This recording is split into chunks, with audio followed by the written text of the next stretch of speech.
Good evening. This is Chairman Mike McCoo of the Town of Wellington Board of Finance. Calling to order the budget meeting of Thursday, February 24th, 2022 at 7 p.m. I did have contact from Jeffrey saying he will not be able to attend tonight. He has not, he did ask to seat Jim in his place, but Jim has not arrived yet. Mike, Yes. Jim contacted me earlier today. He's being held up at the office. He should be here. He'll just be checking in a little late. Okay. All right. So at this point, Lisa, can you hear me? Yes. Can you hear me? Yes. I'll entertain a motion to seat Lisa for F. So moved. Can I get a second?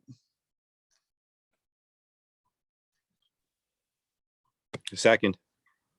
Thank you, Joe. All right. All those in favor of seating Lisa for Jeff Prusak, say aye. Aye. Aye. Aye. Elsie, for going forward here, are you ready to do roll call votes? Yes. Okay. I saw everybody in the affirmative for that vote. I believe so. I think we're all set on that one. There were no nays or abstentions on that vote, correct? Okay. So moving on to present to speak. Public participation is desired and encouraged. Speakers will be limited to time and appropriateness of comments to maintain progress, stay on topic, and maintain decorum. So those of you who have joined us who would like to speak, want to turn on your camera and wave your hand or unmute and call out your name, and we'll call on you.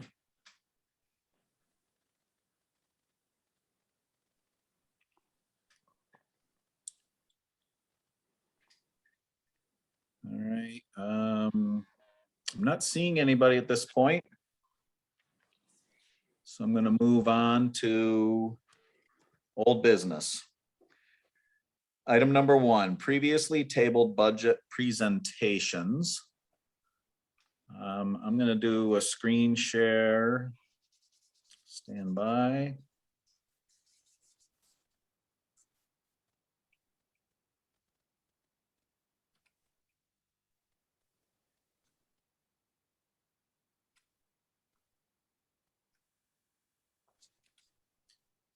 Apologize for the delay. I have a million screens here.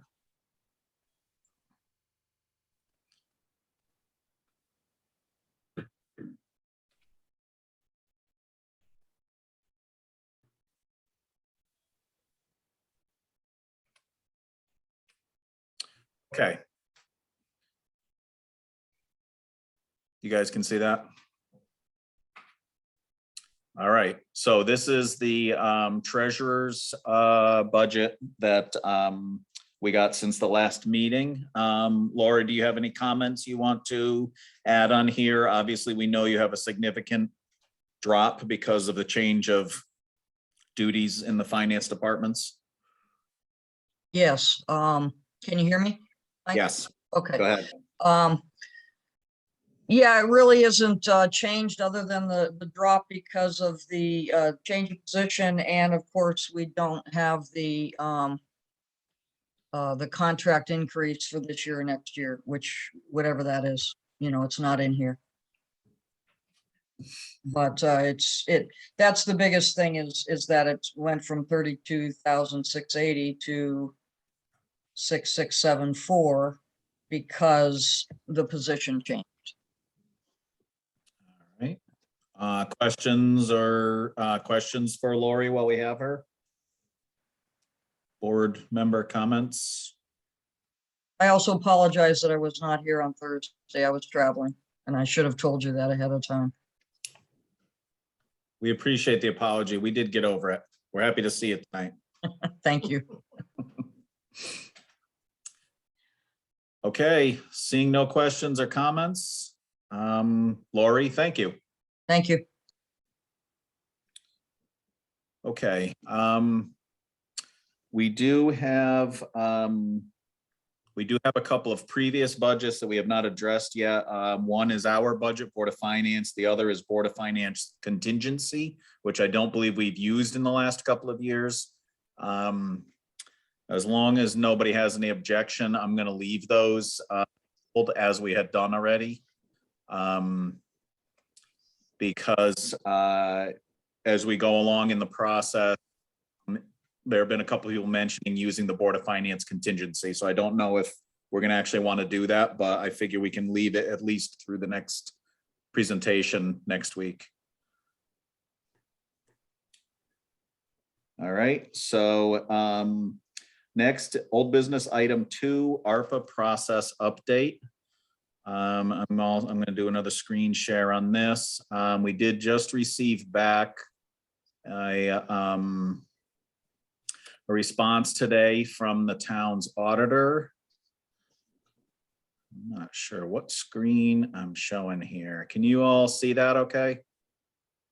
Yes. Okay, you should be seeing an email from Mike Van Deventer. Okay, I have sent this to the board members. Kelsey, let me know if I did not send it to you. I'd like to put this actually along with the minutes for this meeting, just because, you know, it has potential audit or legal implications. And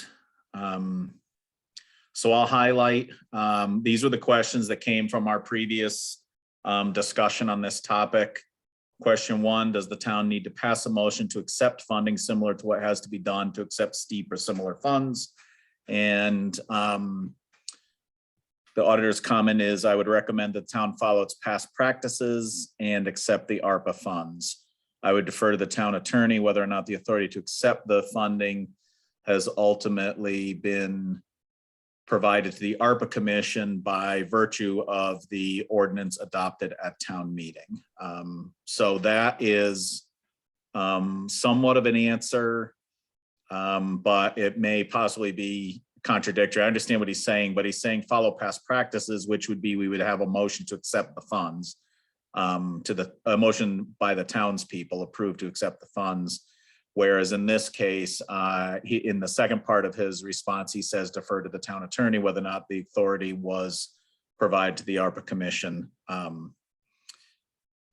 Item 2, does the combination of the special ordinance, existing ordinances, applicable laws allow the intended process of the ARPA Commission usurping the normal process of Board of Finance, which recommends to the Board of Selectmen to call a town meeting and then to town meeting approval? The auditor quotes some general statutes here and indicates that it may be somewhat applicable. And then he says he would recommend the Board of Finance also approve the ARPA ordinance. And again, defers to the town attorney as far as obtaining the approval of the Board of Finance. Question 3, if the answer is no, then do we have the commission bring the recommendation to the Board of Finance? He says, see the previous response.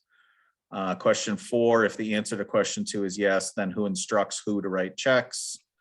Again, he says the authority would have to be established by the commission. But he also says, I'd recommend the town follow its existing procedures over procurement and disbursements. So again, some clarity. I'm not sure it's 100% clear, but maybe the board members are understanding this differently or feel differently about it. When I get done, we'll talk about it. Question 5, if the answer to question 2 is yes, then what should the motion or instruction say?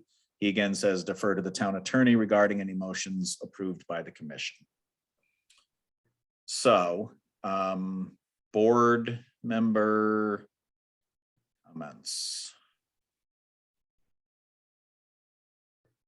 Stephanie, go ahead. It feels like he's deferring a lot to legal, and I think that may be a clue for us to get, you know, an attorney's opinion on some of this, especially because we're asking for practical statutory ways of approving the money and issuing the checks and everything else. I think So my feeling is if he's saying that, he's the auditor, I think we should take a clue from that. I also read his advice on number 1 and number 2, that he's basically saying what we've done in the past we should do. And I don't know, as far as approvals go, like we should follow our town practice for approving the ARPA funds or receiving and accepting them. I think that means BOF has to approve that, right?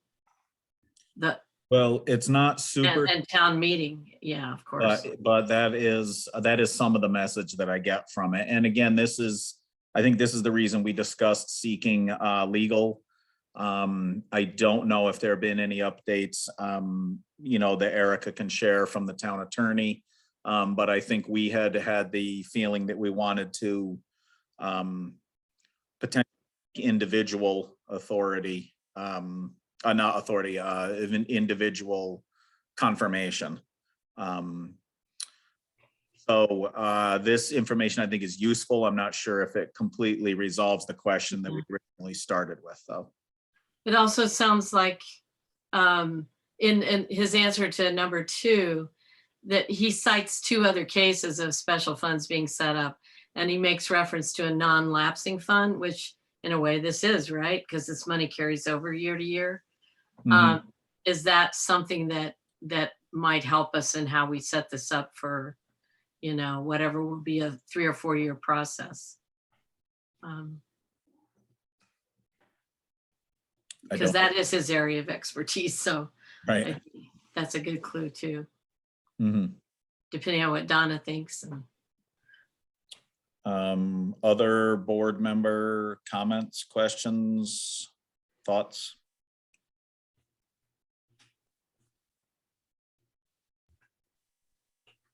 Mike, Yes. my reading of the answers here is do what you usually do because that's the way things are done, but there may be a legal loophole which you can jump through to do it otherwise. And the question comes to us, I think, do we want to jump through a loophole, or do we just want to follow past practice? That's the way I read it, and I could be reading it wrong. I apologize. No, I think all comments are valid. I am myself hoping that we could just be in a position where we get confirmation that the intent of the new ordinance and the commission is completely clear to go, and that we answered the questions we've been hearing from the public and the board about I wouldn't even call it a loophole. Is this new process, can we just prove out this new process is fine and the Board of Finance doesn't need to be involved at all? And answer the question of how the selectman's office is instructed to write the checks, so that we are not in a position where the Board of Finance is later found to have missed out on part of the process that they should have been in. And really, once it leaves, once we know the Board of Finance is or is not involved for sure, then we just go forward. And if we can prove out that the Board of Finance doesn't need to be involved like originally intended, then the process moves on. And hopefully we can get this resolved quickly, and we don't put any pressure on ARPA to hold anything up, because the ultimate goal is to help the town with the money. I just want to get a little more, I just want to feel a little more sure. Any other board comments? Well, could I? Sure. I want to make sure everyone speaks who wants to speak, but I did follow up to what you were saying. Because I think the speed of the process is important, is really crucial. And if we go back to how we normally do it, wouldn't any transaction or any juncture where we want to spend some of the money, wouldn't that create a need for a town meeting, which is expense, time, advertising, all that. So that would really slow down the overall ARPA process, I think, but would like to hear what Christina thinks on that. Or anyone else. Well, I mean, we have the next meeting coming up on Monday. Right now, we're still we're in the process of getting submissions. So, I think in theory, if the board wanted to make an appropriation as soon as Monday, which I think might be the hope of some people, I'm not sure that we have an answer from this. So yes, I think it could be slowed down. I think if something was really, really important and we wanted to fast track it, the fastest way might be to just do what we did the last time, which is normal process. And then in the future, because it's not all going to be decided all at once. There's going to be some things that are more important that need to get done fast, and then some other things that are going to take a little bit longer to figure out. So if there is something that's like super important, I think we could just follow the normal process. But I think we need to answer the questions aren't answered in my mind. So I don't know. Have you had any, since this topic came up, have you had any more conversations with the town attorney that would help resolve any of this? I haven't. I know Erica has. Okay, I'm sorry. I meant to ask Erica. Did I say Christina? Yeah. Did I say Christina? I'm sorry. I don't Erica. know. I meant to ask you that question. I'm sorry. I'm looking at your square on the screen, but I must have been thinking Christina's name. So I have spoken to both the auditor, Michael, as well as our town attorney. And while Michael's saying this is what we could do, our legislative body took action with a different direction. And our town attorney has opined at least once. These questions came in late this afternoon. I've asked him to review them and respond to the areas where the guidance was defer to your town attorney. So I don't have anything from him on that, but our town attorney's point of view, which was the same that was given to us before we move forward with the ARPA ordinance, that the ordinance allows the ARPA commission to disperse all of the funds for ARPA. And to our auditor's comments about who would write the checks in that process, there is an item in the ARPA ordinance that speaks to the board shall create those controls, and that would be one of them. So his advice to me was that we formally, in the ARPA commission, that we formally approve that process, which would be to follow our normal procurement and disbursement process, which then would allow all of those checks to be written through the finance department and our typical procurement process, which would be 3 quotes or state approved vendor. Okay, and so then a part of that process that the ARPA commission could approve would essentially be that some sort of a language that says once the commission has approved a particular project or a disbursement or however it's worded, that gives the authority to the finance department and the selectmen to create a check and sign it and disperse the funds. That is correct. Okay. All right, well, hopefully the extra thought created by the auditor's response will be something the town attorney can respond to in black and white, and maybe we can, maybe that'll help us wrap things up. I don't know if the board has any other thoughts on if we as a board want to still pursue legal advice, or if we want to, if we feel this push back through the auditor to the current town attorney is direct enough questions that that we wait to see those answers. Would we still need, with ARPA having, that sort of umbrella of being able to act, do we still need to worry about wording on motions, or is it is it informal then? We would not in the Board of Finance. No, I meant we, the town. Do we need to worry about any legality of language or not? So I know Christina has asked that question, and I've asked that our town attorney. There was comments in these questions from the auditor, so that will be something I'll be looking for a formal answer from our town attorney. Thanks, Erica. You're welcome. Okay, unless there's any other comment, I think we'll just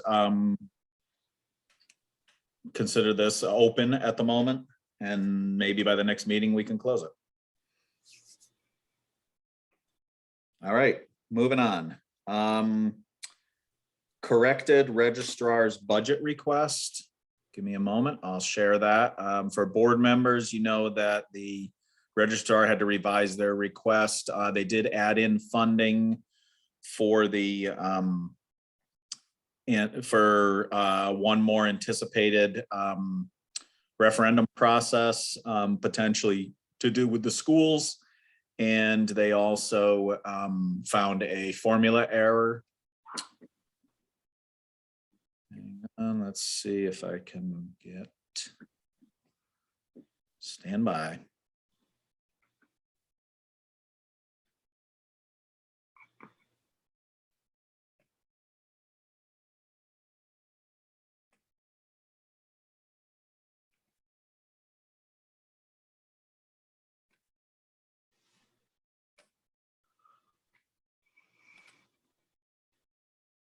Okay.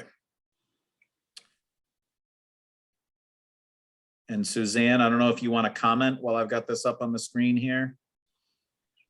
It's pretty self. Sure, I'd be happy to. Feel free.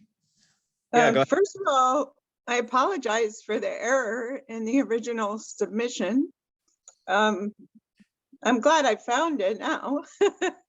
But Christine and I talked after the last Board of Finance meeting, and it just seemed one of the board members suggested possibly setting aside some funds in the Board of Finance line item, and it just seemed to make more sense to us that if we were going to set aside funds for a potential referendum, we should just put them where they would be expended from.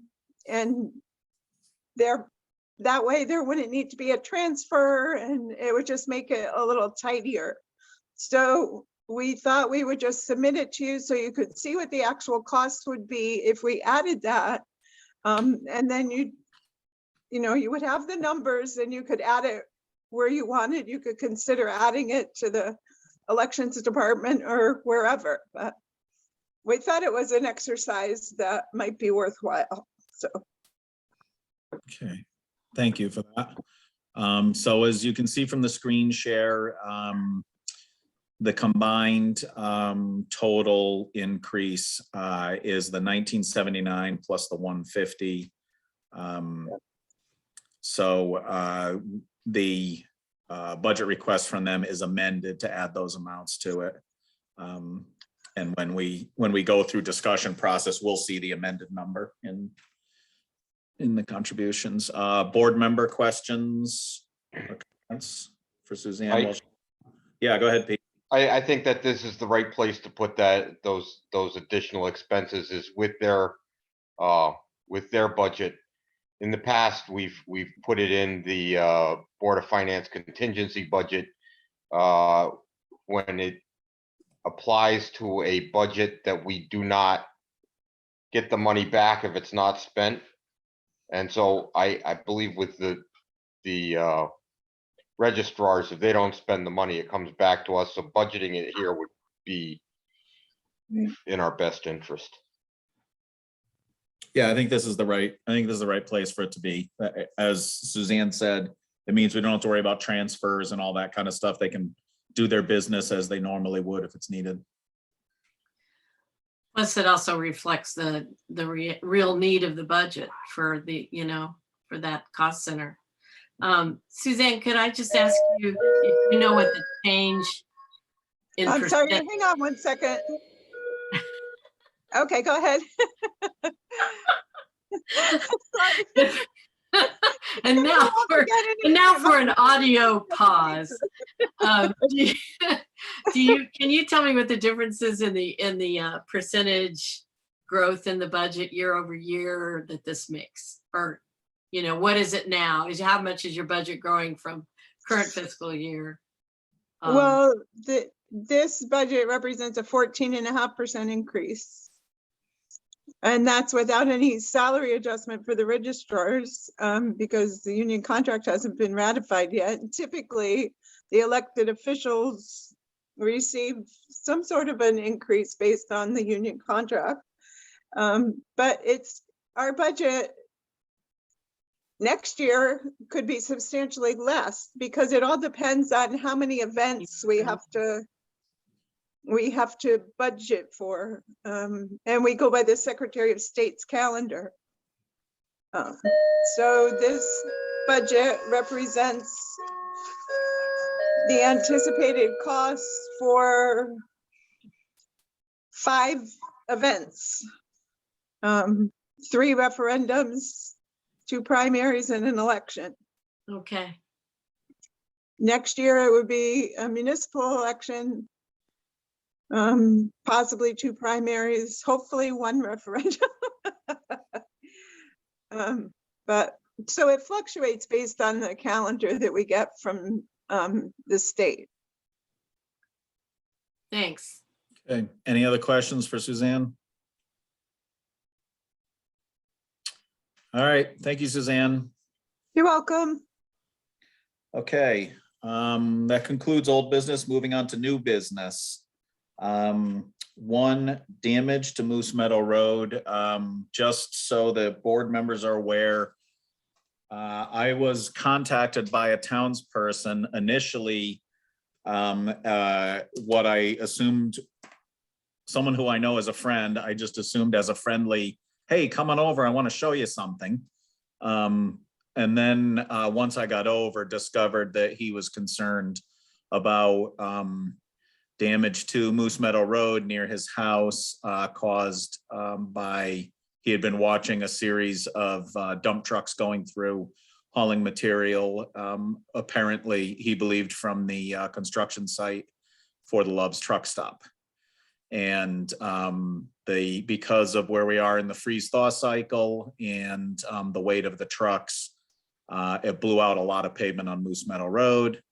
And then once I got there, I got the hey, do you know anyone on the Board of Finance? Which of course he knew the answer to that. So it became an official, semi-official report to me as the chairman of the Board of Finance. He wanted me to know that we need to spend more money on roads and we should start in front of his house, basically. So that's why I'm bringing it to you. He then, after all of that, told me he had already talked to Erica and Troy. So I'm just giving you the heads up, since it became sort of official, that we do have a situation with Moose Meadow Road, and the appropriate people, Troy and Erica, are working on it. So I will throw it to Erica or Troy if they want to comment on that at all. Sure, Mike, I don't think Troy's on with us tonight. Okay. So but yeah, we got a call. I got a call late Friday afternoon, and Troy was off, so I shared it with the crew leader at DPW. He went out there and immediately contacted Troy, who joined him, and I was able to look at the damage later. So there's significant damage. I'm not sure what the cost will be. We're beginning to look at quotes to repair about 3,900 feet of road, and see what that looks like. The first cost estimate we got was almost $409,000. We certainly don't have a budget for that currently. And so you may hear us come back to you as we look at resolutions for this. It's not something we can fix right now. So there is some signage out there, and we are working to accurately determine what happened and make sure that the parties we believe are involved were involved, and see what recourse they may be willing to share in this. But ultimately, the condition of the roads is on the town. If we had known someone was hauling in that direction, we might have encouraged a different path, but this was an unknown issue, and it happened Friday morning. So the bulk of the damage that you see, if you were to go out to Moose Meadow, and we're talking between Jared Sparks and Turnpike Road, happened over the course of Friday morning. So we'll keep you posted if we're looking for more funds and need them. You'll be hearing from the Board of Selectmen. Thank you. Any comments or questions on that before we move on? Christina? I'm just wondering what is it passable now? Is it safe? Is it under control? It's passable in one area. There's damage on the side of the roads, and then to the center of the road. It has calmed down, for lack of a better term, since Friday with a change in temperatures. Look, it won't be easy to plow tomorrow, but Troy had a contractor that does that route out there with him this weekend to take a look at it. So he's aware of where the spots are and how they can avoid damage to the road any further, his vehicle, and maintain safety.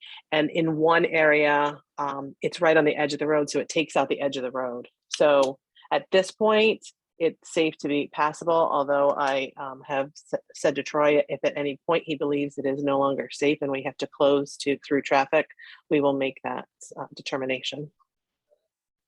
But if you go out there, again, Mike, have you been out since, I don't know if you went Friday or Saturday, but if you've been out since then, it looks a little bit better than it did, but it's not pretty. Yeah, I It's was still there pretty bad. Friday.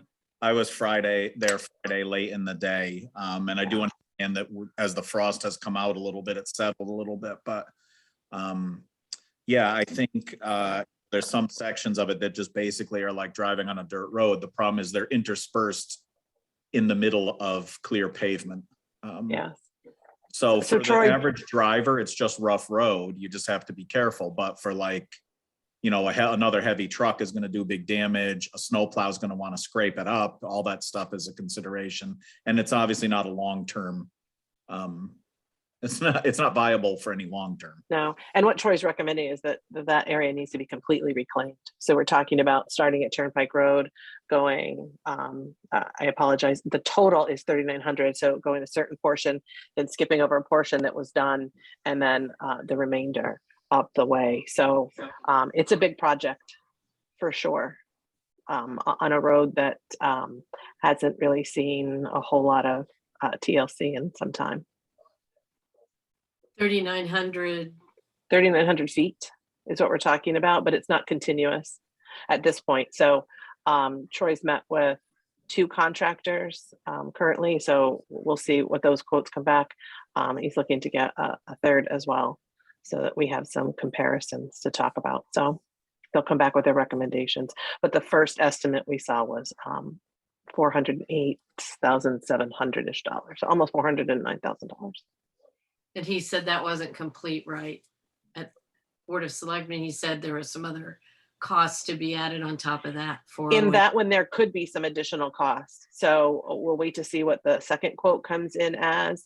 I think that one may be, I can do the job for X dollars as opposed to by the ton. Look, once that road is torn up, who knows what will be underneath there. And so depending on the vendor and what their quote looks like, we'll have to take a look at all of them together and make a determination. But we're going to need some funding. So we'll be back to you for that. We just don't have a clear cost picture at this point. Mike, I just want to understand, is this a, sort of like a perfect storm kind of event where because of the buckling and the temps and everything, it did, damage that was abnormal? Or is it something that can happen with this weight of truck in all kinds of conditions? That's not my expertise. I'm not sure of the answer for that. I'm sure it's a combination of things. Old roads, heavy loads, frost cycle. I'm sure all of them are contributors, but it's not my area of expertise. And Stephanie, when we come back to you with a project or a cost estimate, Troy will be with us and he'll be able to answer those questions for you. I, like Mike, that's his area and I'd like him to speak to that. Okay. But I guess that's a precursor, because I'm trying to understand it. Is it time, or have you guys already talked about some kind of communication to Love about their MO? We're opening communications with them, but ultimately the town the roads are our responsibility. So this is not as though this were a brand new road that saw damage as a result. This was certainly a weathered road. But I can't speak more specifically to the damage. I'd let Troy speak to that. It reminds me of the chronic situation we've had with the whatever, the bus lot where the tractor trailers from the truck stops have turned around and buckled the pavement there many times that we've had to repave. Yeah. It seems similar. And while, Played trucks worse. on that road exacerbated the situation, I can't say with certainty that 100% of the issue falls to them. And again, I say ultimately we are responsible for providing passable roads. Troy, I will tell you that one of Troy's potential recommendations, depending on how the rest of the winter goes, if it needed be, it would be, grinding down a portion of the road to be dirt road until we could complete the project. It's simply because of where we are in winter and the kind of, asphalt products we could get, but that would be babysitting, a potentially tough stretch of dirt road. So all those things are still yet to be determined. Thank you, Erica. Welcome. Okay, let's move to new business item number 2, budget presentations, Board of Education. I see Superintendent Stevens here, and I'm assuming he would like to take the mic. Much, Mike, appreciate it. Good evening, all. I don't know if I know everyone, but I'm Phil Stevens. I'm the superintendent of schools, and Michelle Doucette Cunningham, who is just popped on camera as well as the Board of Ed chair. Hopefully you all received the approved Board of Ed budget packet and had a chance to review it. Obviously, the Board of Ed spent some significant time, and my administrative staff spent some significant time to get to this point. It's always nice to be able to give you good news first. So, Mike, can I share my screen? Yes. It's disabled, so I just need to, or Kelsey. I had enabled it before, but maybe I disabled it by mistake. It says you can. Try now. Yep, there we go. So let's start with the good news. So since the Board of Ed approved their budget, we have new information, and it resulted in a significant change to the overall request. I've notified the board of this, and we went from a 3.86% increase to a 0.99. And I've always spoken about, yeah, thanks, Stephanie. I appreciate that. If that was you. We've always talked about the volatility of special education and costs. And what I'll tell you is today it landed in our favor. We actually had one of the students who was outplaced moved. And so there's a significant decrease to the Board of Education budget. And what I'll share is even from this number, which this presentation was already completed, we already have an adjustment again today from fuel costs. And so I'll share that as I go along. I think the board and I have the same philosophy. We've always tried to be transparent with what our needs are. And at the time, 3.86% increase was what our needs are. And typically we see insurance costs. And as we get new numbers with insurance, I would then go to the Board of Finance and say, hey, it was at 15% max increase now to 10 or 5 or whatever it was. And we would report that information out. I felt it was important that we reported this movement in special education the same way, which is why you see the update there. So let me just walk through kind of the process for us. This is not, obviously, you have the entire Board of Education budget at your fingertips, but just to give you a sense of how we got where we landed, we go through all of our goals, and the board developed some beliefs this year. They have 3-year goals, and there's this obviously student success in culture and climate, and strategic investments and sustainable investments. the reason I bring this up is because this is 100% tied to all the dollars that the Board of Education requests. When we speak to, you know, an increase or a decrease in something, it's tied to something on here. And so it's important for the public and the Board of Finance to understand, you know, when we put something in, it is, you know, it's tied to, you know, student achievement, where it's tied to something we're trying to do long-term. So I won't read those for you, but you get the sense of what's there. We also start with developmental budget assumptions and costs. Interesting year for budgeting. Our medical insurance premium, because we have had, and we negotiate this with the town, our premium is not going to increase this year. We found out pretty early our user, you know, our user group has some great statistics as of recent. And so basically we were offered no increase in our premium cost. What I will share with you is that we have joined a collaborative, and I'll speak to it a little bit more later, just to make our group a little bit bigger. But there's a 0% increase to the actual premium cost this year. This is the earliest I think we've ever known about that. At this point, dental is not going to increase more than 5%, but it's a small number compared to medical insurance.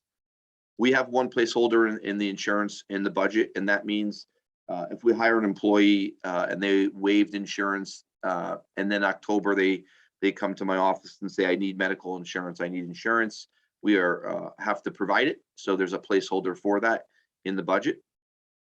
This is the newest information. This is the bit of the killer. Heating fuel and diesel fuel, we had budgeted at $2.50 a gallon. Typically by now we have locked in our rate. Last year we were at $1.64, which we're currently operating on now. We watch the fuel, and Donna gets reports almost updated daily. And we watch for, you know, a reasonable rate to lock in at. And we were holding out because it was creeping up.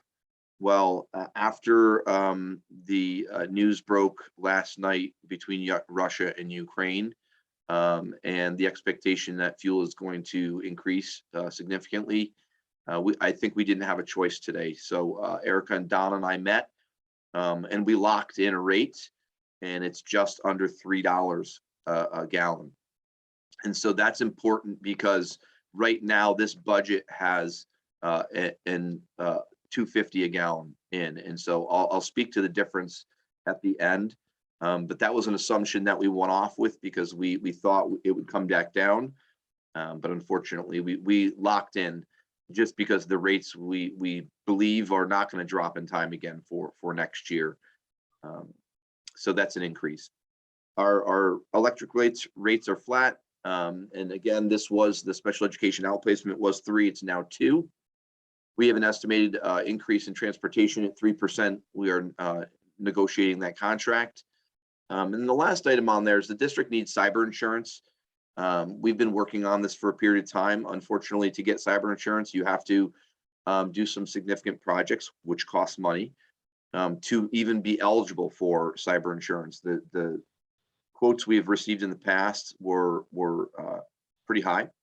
And I'll tell you, if we have funds at the end of this school year, the current budget we're in, that'll be a recommendation. I'll be recommending to do some of these projects to make sure we can eventually become eligible for cyber insurance. But it is significant to some of the projects that need to be done, and they're disruptive while we're in school. So those are the assumptions that we go off of. And I always talk about unfunded mandates, and there's a list here. There's a whole ton of them. 380 was the old number. I just left it there because it's still a ridiculous number. And I'll give you an example of something that recently happened. This is actually came up yesterday. One of the things that we're required to do is when we hire an employee, they're required to get a background check, and they would complete the paperwork for that background check. They would give it to us, and then we would send it off for that check to be completed. Really all it was a scan, and off it went. Well, they've since updated the system, And so now that employee completes that background check, and now it goes to Brenda, and Brenda is now responsible for logging into the background check website and entering every single piece of data from that person's completed sheet. Everything's a drop down. You're not allowed to scan the sheet, and so that takes time, and time is money, as you know. And so just another unfunded mandate. The good news is we're getting results faster.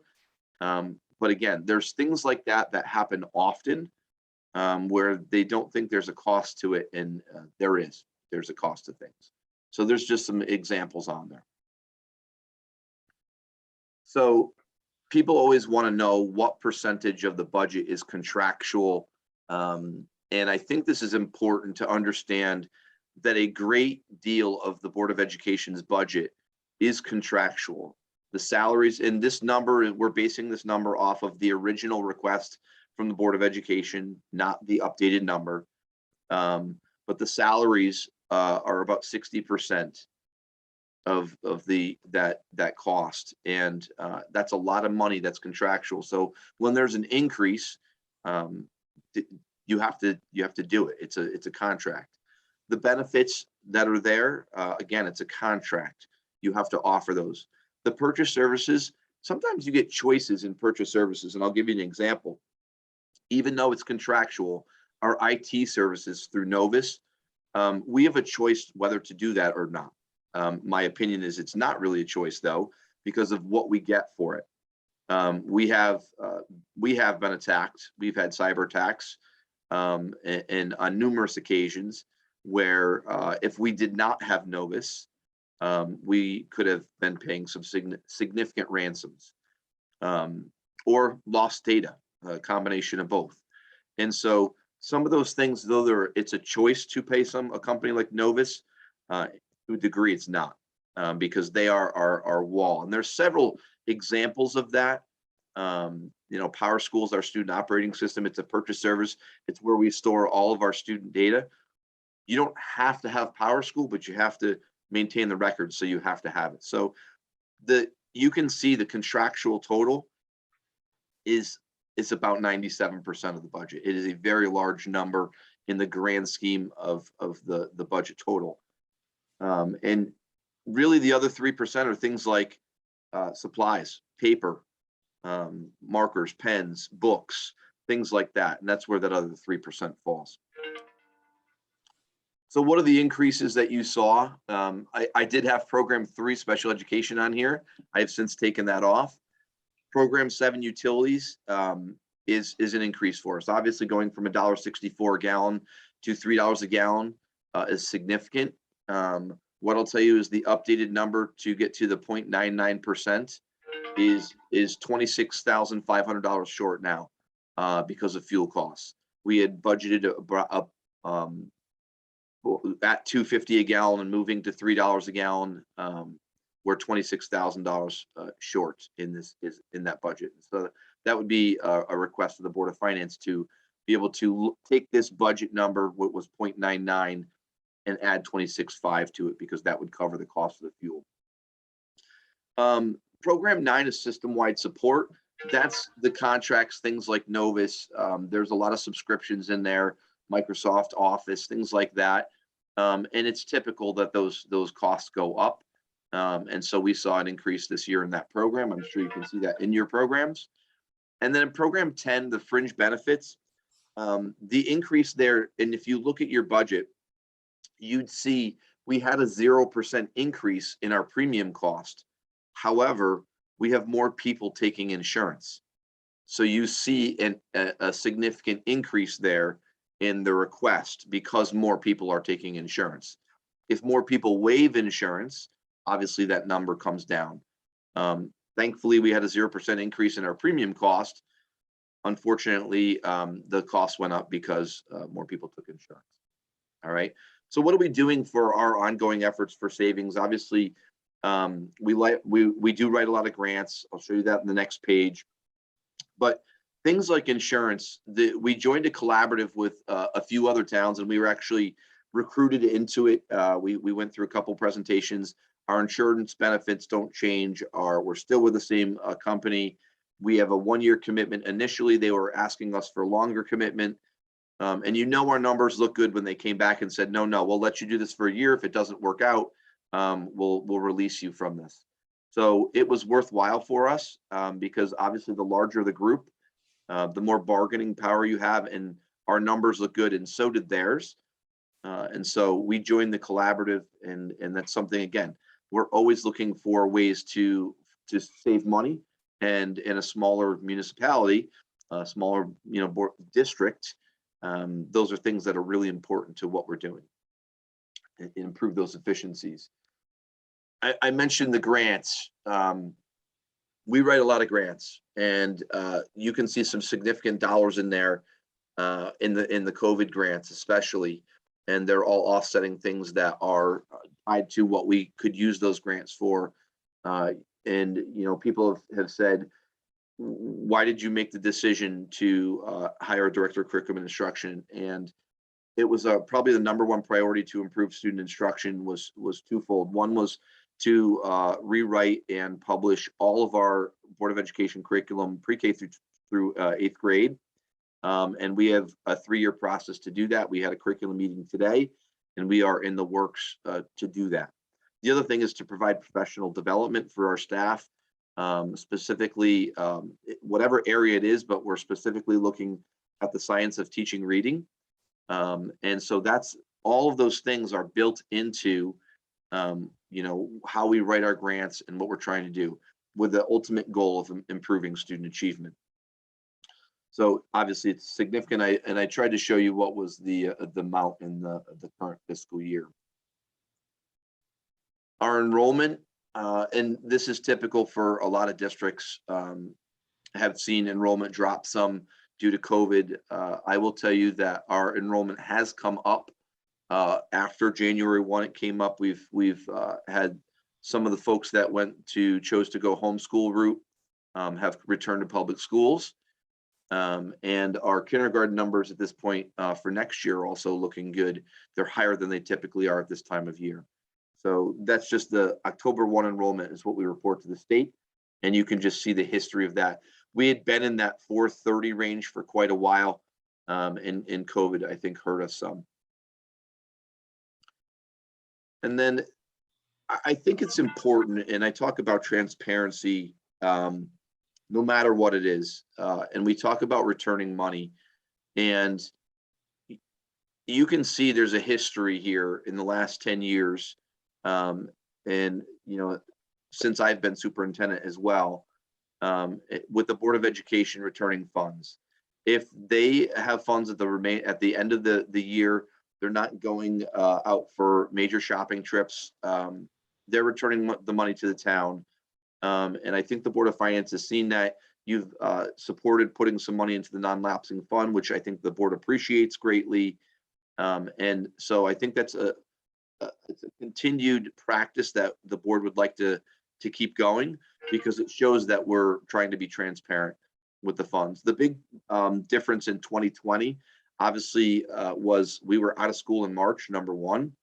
And #2, we also had a significant amount of money in grants that were received. So we didn't buy hardly any supplies. And so there was a lot of money returned that year. So again, you can see the 10-year history there. So the overall, the request that was initially is now $9,050,821. It's a 0.99% increase. It's $88,000. What I'll tell you, and again, is this, this is fluid. We literally locked into fuel prices today. We were hoping to be back down to $2.50. My real request would be that the Board of Finance add $26,500 to this number, and that would be $9,077,321.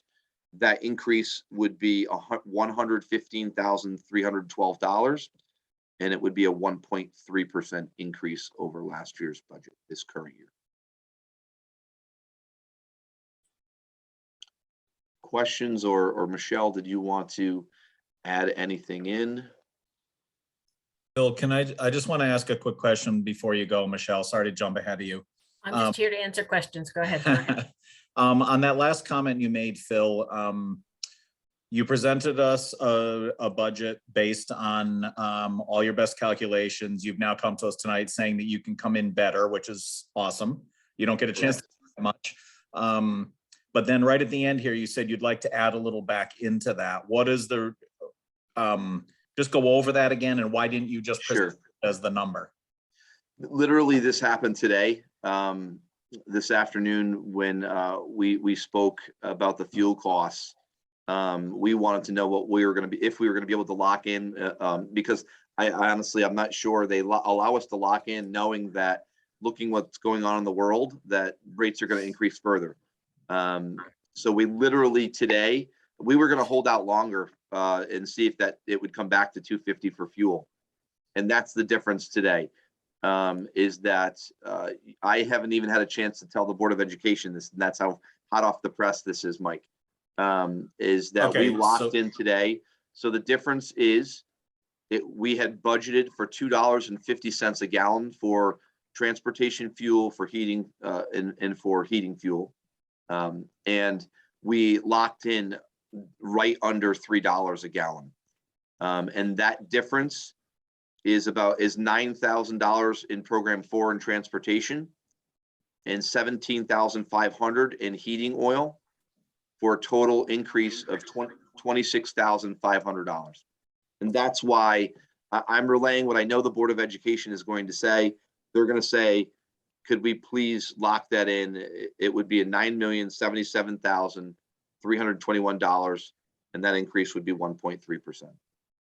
Okay, so just to summarize that in like one sentence, the 9077321 number is the latest best number because you had fuel prices go up as of today, but they're locked. Correct. They are locked now. Okay, got it. And you have a good budget. Yeah.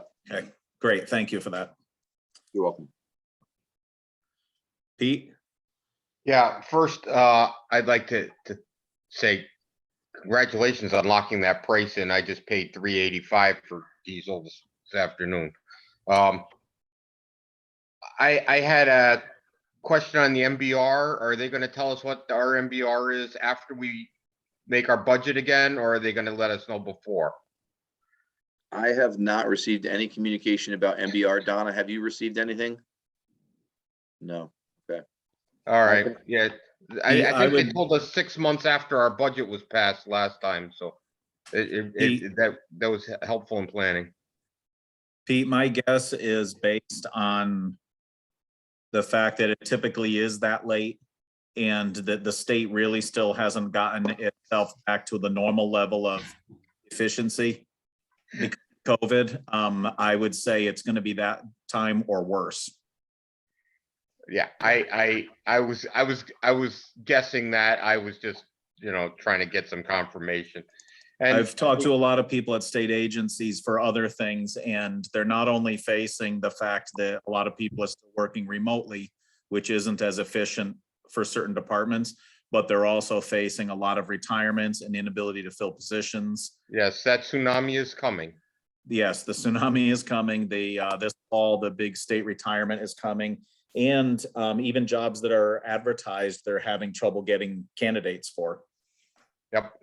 And I had a second question, under your mandates thing, and at the beginning, you had the social emotional learning. Is that a mandate or is that an option by the town?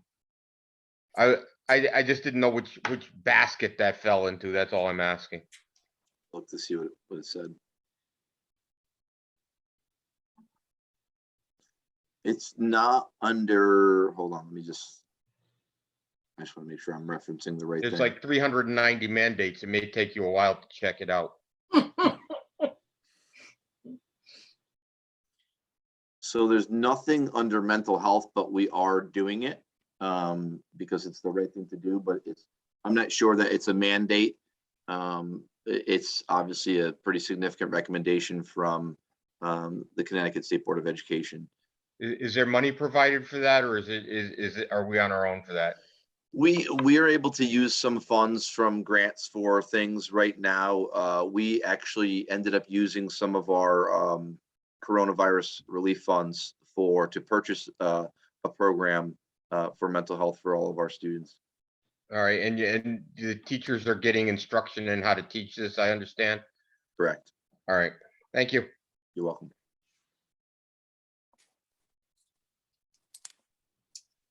Stephanie? Yeah, I had a couple of questions, Phil. One is, am I right to say that, locking in just under 3 year over year, that's like an 80% increase in fuel oil or heating oil? So I think the $1.64 was a little bit of a dreamland, and Donna and I have spoken about this. I think typically, and Donna, you can chime in on this. I think typically we're in the 220 range. I don't know that we've seen this, and we came together pretty quickly when we were talking about this morning, because we don't know where it's going to go, how high it's going to go, and it's concerning when you're trying to build a budget. And we typically, I think 4 days ago, we literally had gathered together, Erica and Donna and I, and said, let's hold out, let's wait, it's going to come down. And then this morning hit. So yeah, it is a significant increase in the fuel cost. Thanks. Donna, And do you know the average off the top of your head? No, Yeah, I got to assume it's in sorry, it. I don't. I think if we For look back reference about, sake, we were $2.15 the prior year. So we knew the 163 was a gift. Okay. yeah, and Well, if you you- look back 20 years ago, we had that big spike in costs when even the pump price for our cars was $5 a gallon for a while. I think it was 2001 maybe, or 2002. I hope we're not heading for that same place, but it shows you what the range is, especially considering that was 21 years ago. Right. Yeah, and that's why typically we try and hold out and negotiate those things, and that's why Donna gets the daily rates. I don't think it was worth holding out anymore after, what was I think it was almost a 10-cent jump in 48 hours, 24 hours. Yeah. So, I think if we kept looking at it, you could see a 40 or 50 cent jump in a not so short time. In your full budget, you give a 3-year perspective, and it looked like in the middle year or just last year it was quite a bit lower, but the year before that it was about the same that you projected in terms of full dollars. So I don't know is that because of the closings that it went down, or was that because of the sweet rate that was unlike the year before it? You know what I mean? I don't. Are you in program? I was in the original budget you sent over, Yep, not the program one that 7. was updated today. Yeah, where you did, you started, the proposed budget was the 3rd year, then you have the current year, and then you had the previous year, and there was a Oh. big dip down in the middle year. That's correct. You are correct. So I was It- wondering, just so I understand, is that because of the rate in that middle year? Okay. The middle year there that you see was the good rate, but it was also, I think if it was 2021 was the good year. Okay. Are you presuming, this is kind of the big picture stuff that's in your budget information. Are you presuming does your budget presume fully open schools? Yes. Okay. And After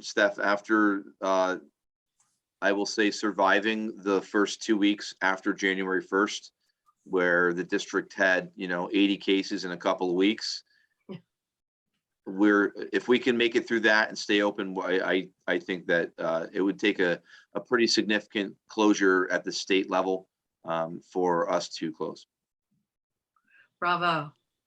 And then I think that, the other thing was the trends and numbers. I mean, you had started, I think you had like 20 years, a 20-year outlay of how the numbers have worked at Center and Hall. And we're down about 3rd is the way I read it. Yes, From what we had like in 2003. That's when your numbers started. correct. And the current right now projections from Prouda, Dr. Prouda, who just completed them for the school building committee, is predicting basically flat. Maybe a slight increase in the next year or two, but for the most part, flat around between that 400 and 415 number. Okay. So do you expect, a recovery at least from the impact from COVID and people going out or bringing their kids home permanently for homeschooling or whatever, that it's not permanent? Are you expecting a recovery from that? I am, and we've already seen quite a bit of it. The group that went out at COVID to homeschool when it occurred, when we went remote, I would say probably 90% are already back. There's a very small percentage that are not. And then there's just a group of folks in town that choose to homeschool and they've always been out. In fact, I thought that was stunning because I think you said it was 19 that left and went to homeschooling, and 14 of them are back already. There's quite a bit that are back. Yes, Yeah. correct. Yeah. Okay. Some of it was, I think it was about, students being vaccinated. They wanted to, some wanted to see how things were going to fare, how we were going to do.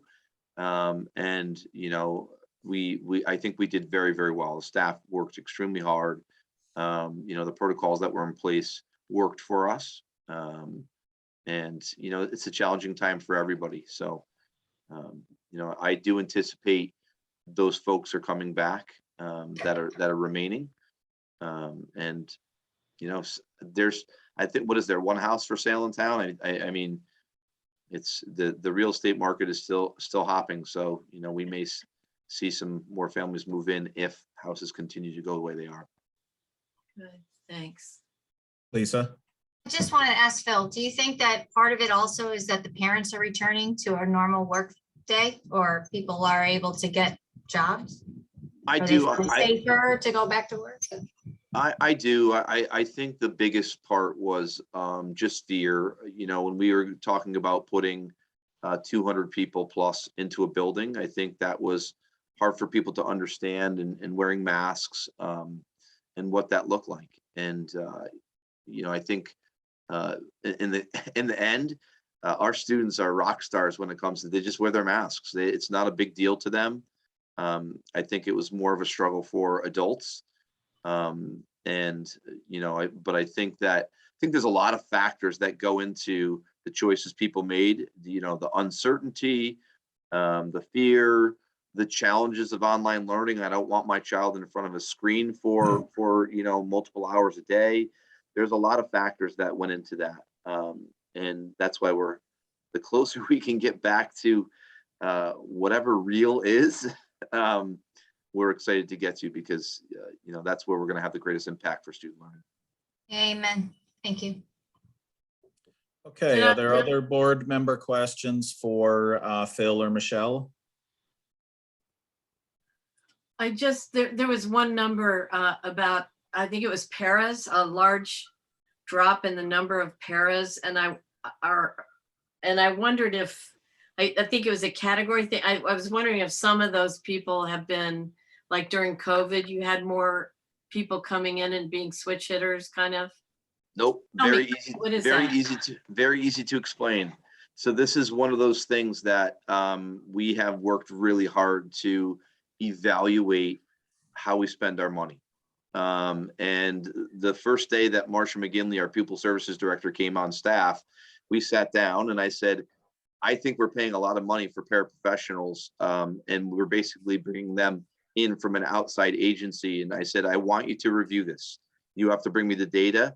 And she's worked really hard to hire paraprofessionals through our Wellington Union, and the savings has been significant. It probably in the ballpark of hundreds of thousands, and that's not an exaggeration.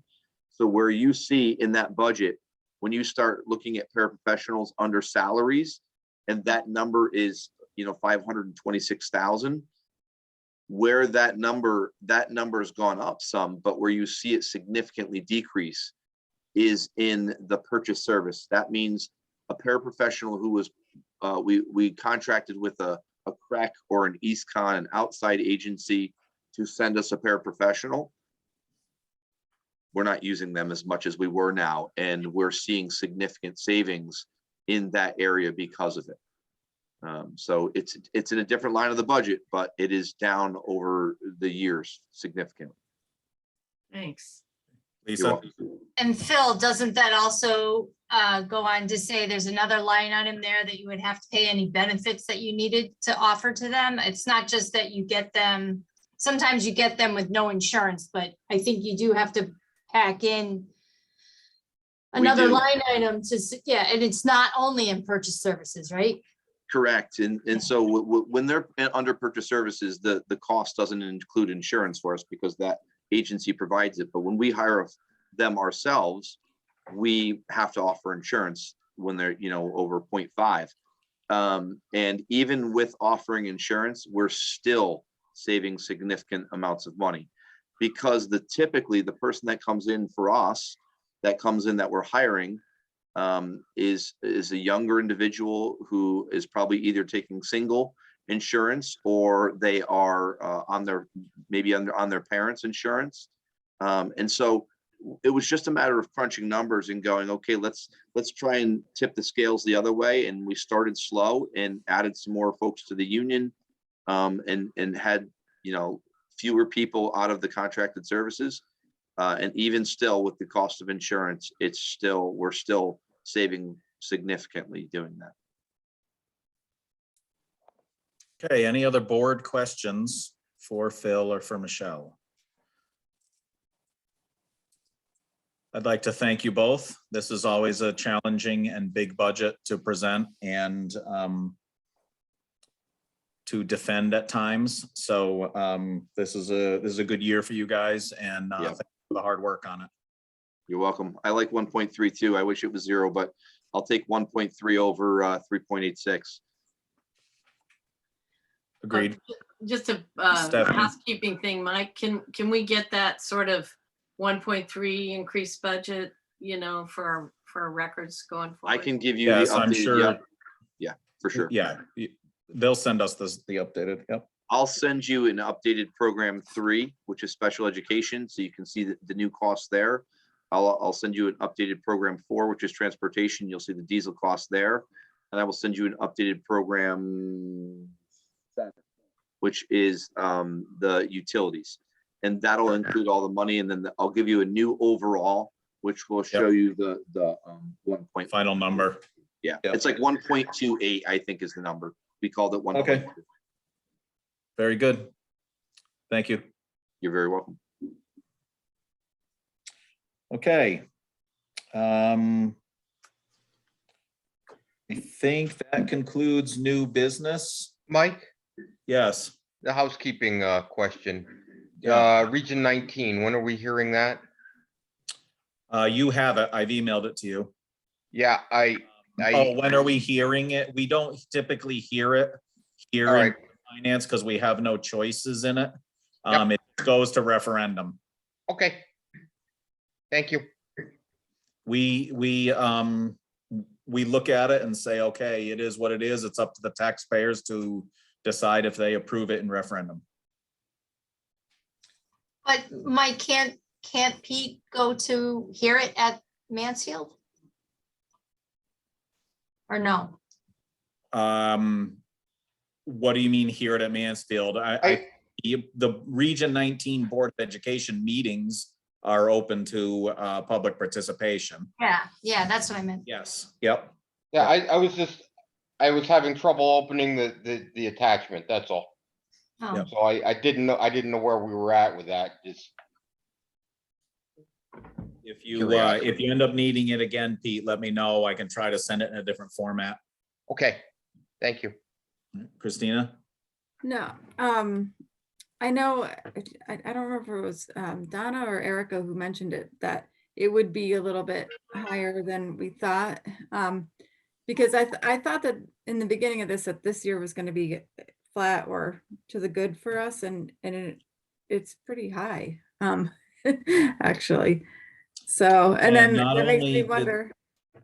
I'm sorry, go ahead. What else? it just makes me wonder what the next years are gonna be as well. Yeah, so I think what we were being told before was that our share of the enrollment was going to go down this year. Yeah, That has proven to not be true. Our share of the enrollment is the same percentage as last year. And Mhm.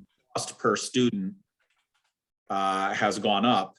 So even though we're flat on share of enrollment, it goes up because everybody went up. yeah. Christina, I know I shared that with you. I have lots of questions for Region 19 about how we were increased 10% last year, and this year we're an increase of 3.4%. So that's over that 10% last year. Mhm. It was shocking to me. So Yeah, I see one of their board members here, but I have lots of questions as they start talking about their budget. mhm. Are there still meetings for that? Do they still have meetings ongoing for that, or are they already done? Have they already cast that? I think maybe Mr. Erico could answer that question as he's a board member, but they're just beginning their process. Yeah, Herb, if you want to unmute, go ahead and feel free to share if you know something. Yeah, we had one meeting on the budget so far.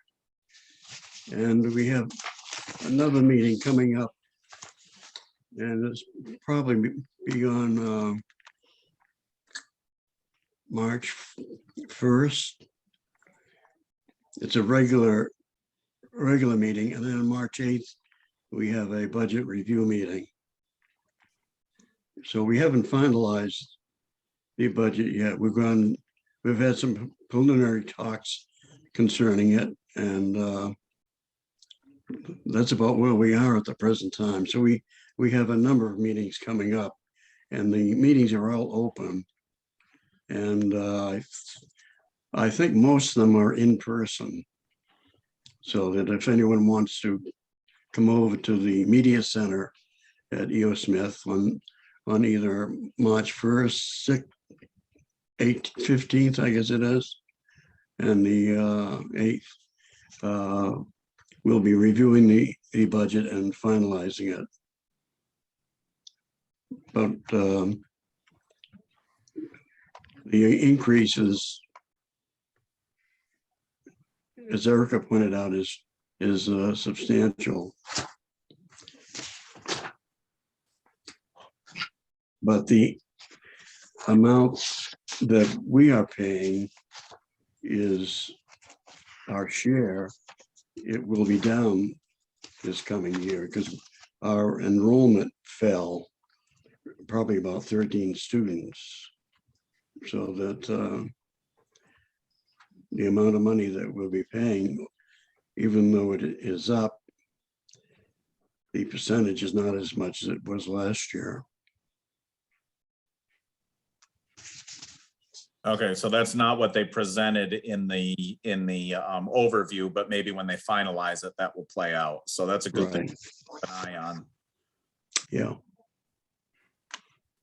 Okay, so that's a word to the wise for board members and for anyone from the public. There is an opportunity, go to the Region 19 website. And I think it's also, I think it's on the Town of Mansfield website, also the schedule. And attend the meetings. Right now, the change is about 4.4%. Okay, thank you, Herb. Okay. Correspondence. I'd like to remind any board members, this is very important, that you look for the email from our IT people about the migration of the email mailboxes. The key there, it's subtle, but the key is we're moving from your name at wellingtonct.org to .gov. And so it isn't something you can ignore because your old email box is going to shut down. So they're in the process of migrating us over. This is part of the process of giving us a better platform and a more secure platform. So if you did not get an email in the last week from our IT people saying here's the instructions to migrate, then let me know right away and I'll make sure that that gets resolved. Pete, I feel like you got something you want to say. Yeah, well, I think that may be why my mailbox from the town is empty, is because they signed me into the .gov already. No? If, So The I cutover still won't have a happen big till next. problem. The cutover won't be till next week. But if you're You- having an issue, let us know. Yeah, you when may I, have signed in when you did the transfer. Now, when When you, I- you may be opening the new mailbox by mistake. no, I was trying to sign into the old mailbox. When I went to get help, they signed me into the new mailbox. So all I have is the new mailbox and there's nothing in it because we haven't cut over yet. And that explains a whole lot to me. Thank you. You Yeah, can if still You're go, you can still use your mail.willington email for the rest of the week. That's probably where all your current emails are. Yeah, you'll just have except to that make sure I you couldn't get into there manually- because I had problems. So when I Yeah, called you'll up have- about my problems there, they put me in the new mailbox and then I couldn't figure out why there was no mail in it. This all makes sense now. Thank you. It's not just you, Pete. Okay. Any other correspondence you all have? So we're back to present to speak. For those of you out here on this Zoom call who would like to speak, we still have quite a few people on board tonight. If you have video and you want to turn on your camera, wave your hand. Give me a moment because I've got a couple screens to look through. I will look to call on you. Otherwise, unmute and call out your name. We'll make sure to get you. All right, let's see. Who do we got here? I see Sarah Baker. Man, you hear me? Yes. Awesome. Okay. Hi. No, thank you all for being here tonight, taking the time, going through all these budgets so carefully. And I thought Phil did a great job with that presentation. And honestly, I think, you know, inflation's at 7.5% and the fuel costs being what they are, I think 1.3% is really just a miracle. So great work by that team, I think, on keeping us on a really tight budget. So just wanted to say that. So appreciate it and thank you. Thank you for your comments. Other present to speak?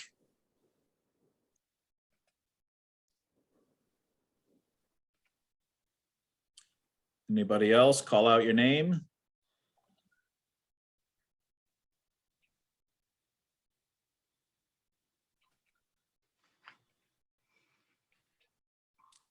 Pete Latinchitz, I see your phone going off and on of mute. Are you trying to talk to us?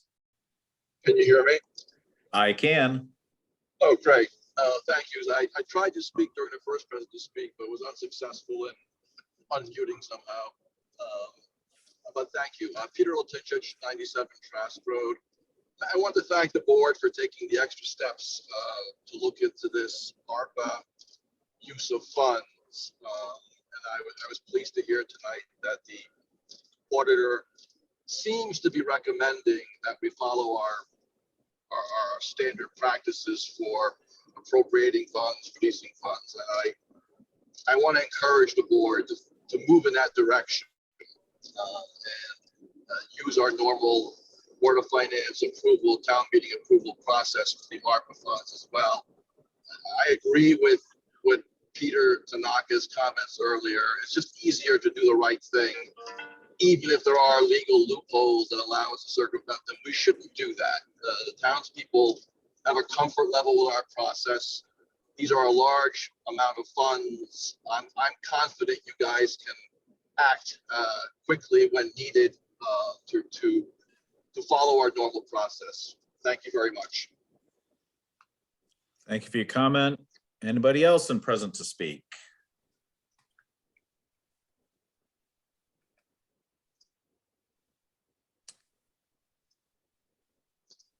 Last call for present to speak. Feel free to just call out your name if you're trying to get on here. All right, good and welfare. I have nothing to report. Mike, Matt, I believe Melissa McKinnon had her hand up. I'm not seeing it. Just lowered Melissa, it. go sorry. ahead. Oh, Can yep. you hear me? Okay. Yes, go ahead. Yes, Melissa McKinnon, 63 Lucian Road. I just wanted to make a comment about the ARPA funds. I think that with the ARPA funds, they need to get into the hands of the townspeople and the businesses quickly. And I believe that whichever process, whether it be the ARPA Commission divvying out the funds, is what the state is anticipating that is the correct way, not doing it through towns meeting. And, you know, I don't think people realize how much it costs to do all the town meetings and all that kind of thing. So I'm glad they're getting the advice from the town attorney, but I believe that the whole purpose is getting the money in the hands of the people who have been hurting the most in town through these last 2 years. So thank you so much. Thank you. Any other present to speak? I am checking back and forth between two screens of people here, so please unmute and call out your name.